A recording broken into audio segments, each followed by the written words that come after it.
à tous. Alors en fait aujourd'hui je vais faire un petit tuto simplement parce que bientôt, et je l'espère vraiment, c'est qu'il va peut-être avoir quelques crues.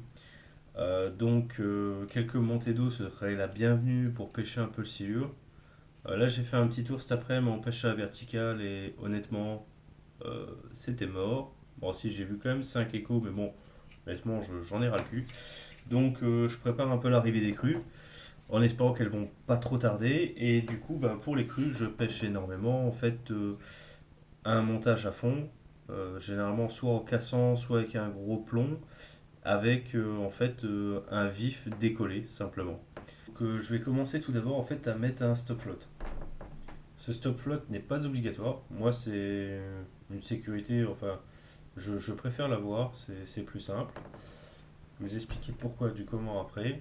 Donc, je vais venir positionner ce stop float, on va dire à peu près 60-80 cm.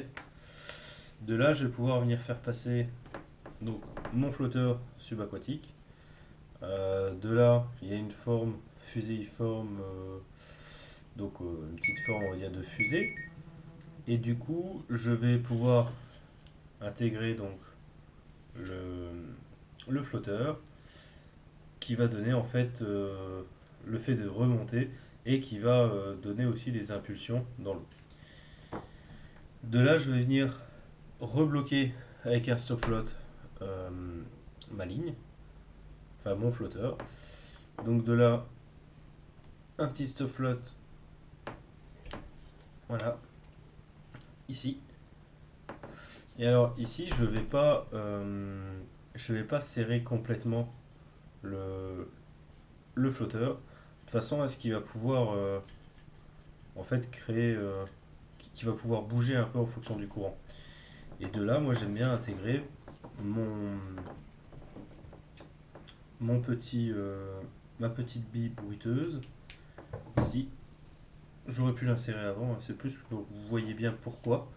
Et je vais venir l'intégrer en fait entre, entre le flotteur et le stop float. De façon à ce que en fait quand le courant va faire bouger le flotteur, et ben en fait il va faire bouger forcément les bruits. On peut le mettre près du vif, mais c'est vrai que j'en ai déjà perdu, donc c'est vrai que c'est un peu dommage. Et là du coup en fait ça permet aussi de faire tourner en fonction du courant et on entend bien le bruitage en fait. Voilà.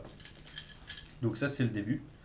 Et de là en fait, suivant le vif utilisé, on va déterminer en fait la longueur qu'il faut de façon à pouvoir faire nager le vif tranquillement. On va dire que le vif, s'il arrive ici, il n'y aura pas grand intérêt, il ne va pas nager vraiment proprement, ça sera un montage trop grossier. Moi, ce que je fais, c'est que j'ai généralement un bon 60-80 cm entre le flotteur et le vif, même un peu moins en fait. Ouais. Voilà, on va laisser ça, ce qui correspond à peu près à 50 cm. Et de là, on va le tenir d'un index, on va mettre simplement un. Alors, soit on peut pêcher que avec des simples aussi, quand c'est des endroits un peu encombrés, soit on va pêcher simplement avec des triples, mais ce qui va très bien réussir. Donc là, en fait, on va refaire un petit nœud sans nœud, ce qui correspond très bien ici pour cela. Moi, j'ai la particularité de toujours pêcher avec le vif qui va dans le sens inverse, donc qui va nager vers le bas du courant pour vraiment aller chercher les vibrations. D'autres vont plutôt piquer le vif par la gueule, de façon à ce qu'il stagne et qu'il se tienne droit dans le courant simplement, mais va moins nager. Après, je dirais que c'est une histoire simplement savoir si les silures sont difficiles ou pas au moment là, ça peut jouer. Donc voilà, donc j'ai fait mon petit nœud sans nœud que je vous avais déjà montré. Et de là, ben, je vais déterminer à peu près une taille approximative. Et par rapport au vif que je vais utiliser, donc généralement c'est quoi? C'est des tanges de 25 cm, des petits carpeaux, des chevennes. Je veux dire cette taille là correspond très bien. Et je vais pouvoir terminer après. Ce que je fais aussi c'est que quand vous avez... donc je vais juste plier en attendant. En fait je récupère toujours les petits bouts plastiques là qui nous servent jamais à rien, qui se tiennent en fait sur les fireballs ou quoi que ce soit, je les récupère. Et ce que j'en fais, c'est qu'en fait, je coupe des petits bouts. Ça me permet en fait de maintenir la tresse en fait des fois. Ça fait un montage un peu plus propre. Donc en fait, donc je vais le passer, je vais vous expliquer. Une fois passé dedans, je le ramène ici. Et de là, par exemple, ben, je vais venir à l'inverse. Je vais le piquer dans un des triples. De façon à ce que je vais le mettre sur la hampe de l'hameçon. Et de là, voilà. De là, je vais l'avoir comme ça. Mon montage sera un peu plus propre et du coup, mon hameçon sera toujours bien positionné en fait par rapport à ma ligne. Et du coup, sera vraiment en fait en incidence avec le nœud et ainsi de suite. Donc voilà, c'est un petit truc bête et franchement, là pour c'est des transparents, ça se voit pas du tout. Et ça permet un montage plus propre et plus péchant. Donc là, je vais terminer. Il y a aussi un nœud qui marche pas mal. Donc il y a le nœud cuillère que j'utilise beaucoup. Il y a le nœud paloma. Et ce qu'on peut faire, c'est donc passer simplement dans la boucle. On va revenir faire encore une fois un tour. On va le repasser dans la boucle. Et en fait, si vous préférez, je fais comme un tour de sécurité. Donc je vais garder la boucle ici. Voilà, je vais mettre le doigt. Je vais revenir faire des tours comme un nœud cuillère simplement. Voilà, 5-6 tours. Et de là, en fait, je vais venir repasser dans mon tour mort ainsi que dans la boucle d'origine. Et de là, je vais ressortir et je vais simplement serrer. Donc de là aussi, il faut toujours mouiller. Comme le premier nœud d'ailleurs que j'ai pas fait. De là, je vais serrer. Voilà. Alors n'hésitez pas aussi, quand vous n'êtes pas sûr, c'est à prendre une pince parce que quand on se loupe, quand on serre un nœud pour du montage silure, le problème c'est que ça fait des fois très mal et on se plante un hameçon.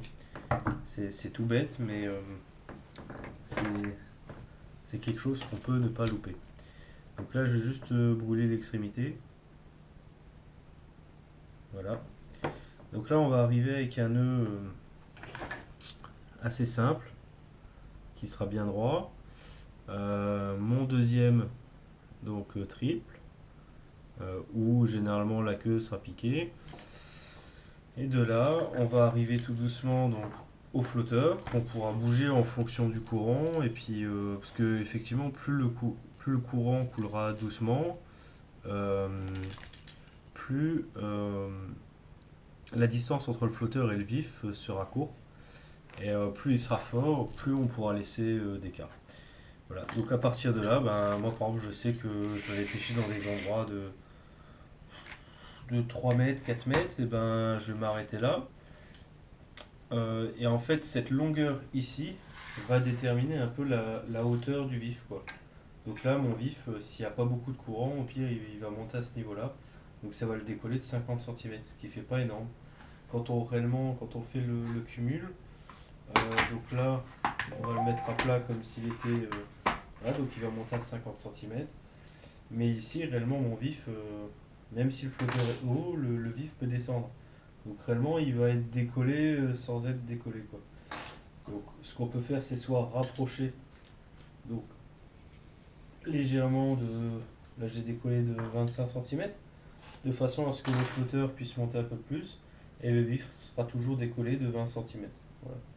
C'est ça, il faut bien y réfléchir parce que certains mettent 1 mètre et mettent 3 mètres à l'arrière, mais ça n'a aucun intérêt, quoi. Voilà. Et il faut se dire que dès que le vif va battre aussi de son côté, va donner les vibrations, ça va entraîner le flotteur et va entraîner en fait les billes bruiteuses et va donc attirer plus ou moins les petits miaou. Voilà. Donc en espérant vous croiser au bord de l'eau, puis n'hésitez pas à vous abonner ou à commenter. Voilà, je suis ouvert à toute suggestion. Allez, à plus. Ciao, ciao.